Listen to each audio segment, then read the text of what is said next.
Well, hello everyone. Welcome. We might be talking loud today because it's a little windy out here, but it's a beautiful day. So this is Sam. You know what? I was supposed to. It's Sam Small back in the old day, but I don't know how to say your new name right. I never say it right. It's Dougherty. I had to learn.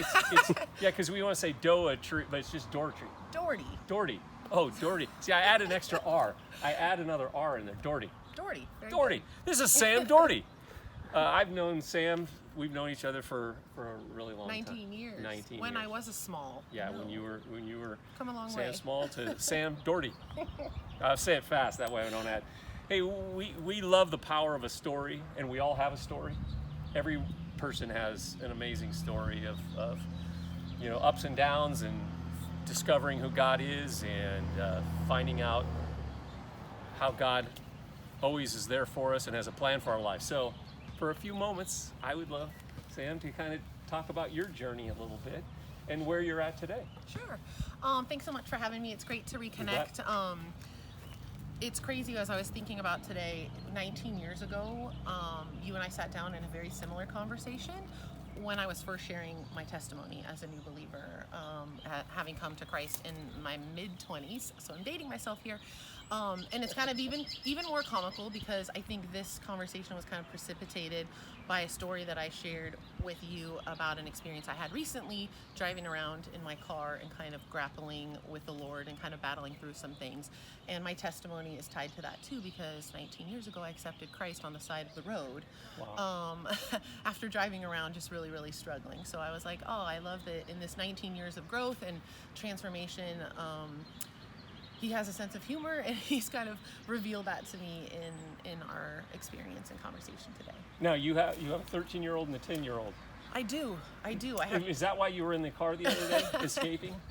So, I, like so many of us, I think right now there's so much uncertainty, Yeah. and there's so much anxiety, and there's not a lot of sanctuary for moms, especially those of us who have young kids at home. I do have 2 boys, 9 and 13, and I also have a husband now who So you have works 3 from boys. home. You have 3 So yeah, boys. I'm definitely raising that up. And I work from home. I've worked from home for about a year, so it really was my space. I had gotten really used to having that time. So I know. And you got invaded. It's definitely been an adjustment, and I think for me, just thinking back in the last couple of months, really, I think there's kind of an expectation, especially for Christians, that we're gonna power through, and on the exterior we're gonna really live our faith out loud, and we're gonna hold it together in the midst of kind of uncertainty, right? Yeah, because right. that's what we're really called to do. Yeah. But we're human, Yeah. and in a moment of vulnerability, I was just kind of struggling. There's a lot of uncertainties. My husband works for the state of California. I work in an industry where it's been heavily impacted by the impact of the pandemic. So there's a lot of economic uncertainty about jobs, uncertainty about what's going to happen with the kids in school. And one of my strongholds is really kind of control. I like to have control. And in that moment, I just had to get away. And so where do you go? Right now, there's not a mall to go walk. There's not a, other than the grocery store, which are well stocked. I got in my car and I just started playing worship music, and I just started driving. And I just was, begging to the Lord, help calm the part of me right now that wants to just do something, that wants to just take action. My last, 20 years, 19 years, that's always been my go-to. Something starts to feel, there's a little bit of unrest, there's uncertainty, I take action. It's like if I'm doing something, and it was just really a moment of clarity that I needed to stop and slow down and hear him and give him the opportunity to reveal his plan, and not ask for permission for what I've decided or whatever action I took, and kind of feel that sense of a blessing. It was really a moment where I had this overwhelming sense of past, I've always been faithful, why doubt me now? So come to me and be still, even though I was driving, but I felt stillness in my heart and stillness in my spirit of just, wanting to give him that opportunity reveal what that plan is. So What did he say? he said, I got you.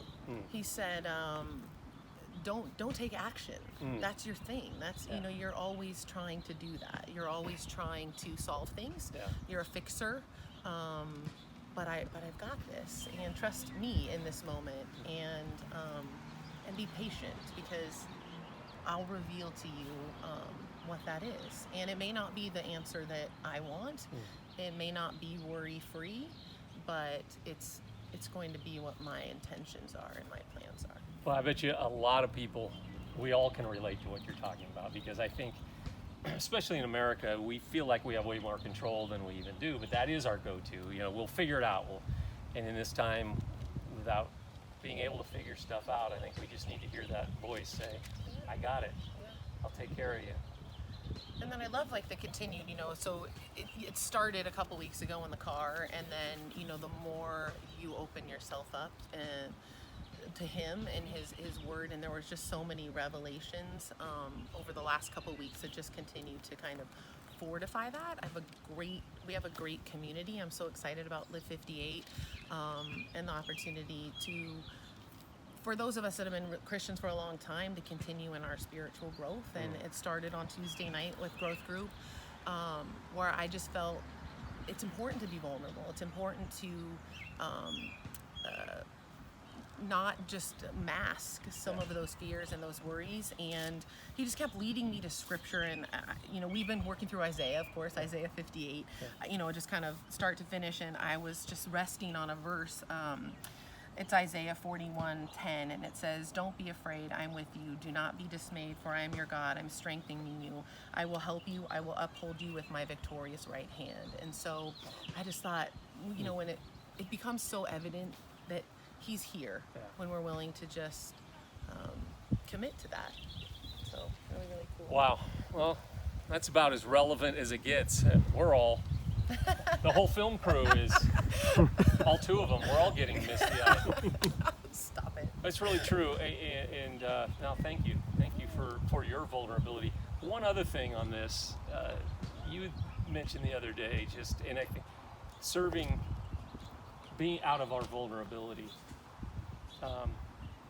It's really what God, where we're the most effective, but it's hard to do. I think that's part of maturing, is getting to that place where we're comfortable. You know, my favorite quote, Brendan Manning's, in love service, only wounded soldiers can serve. When we're serving out of those vulnerable parts, and you were saying that you've just been growing in this too. Yeah, I think what I've learned, or what, you know, in recent years, and God, you know, continues to reveal areas in my life, you know, when I ask him to, that where I need to kind of change. And I think one of my struggles is always like that perfectionist stance, like, you know, we've got it all together, we're good.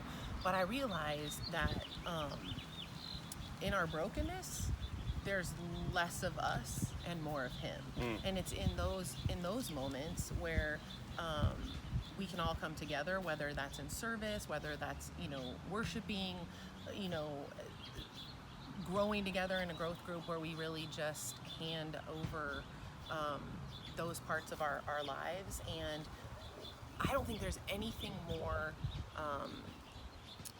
comforting to me than an experience that I've had where I've had a broken moment, or where I have hurt really bad, and then I'm given the opportunity through service to share that with somebody. Or where on my days where I'm struggling, if I go out in service, God will just reveal to me like his faithfulness, his love.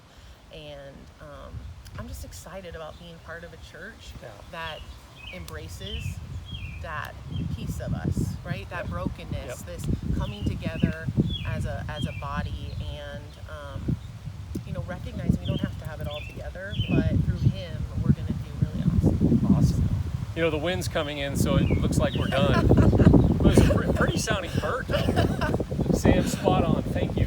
Thank you for sharing this. And what I do like, and I'm going to talk through the wind.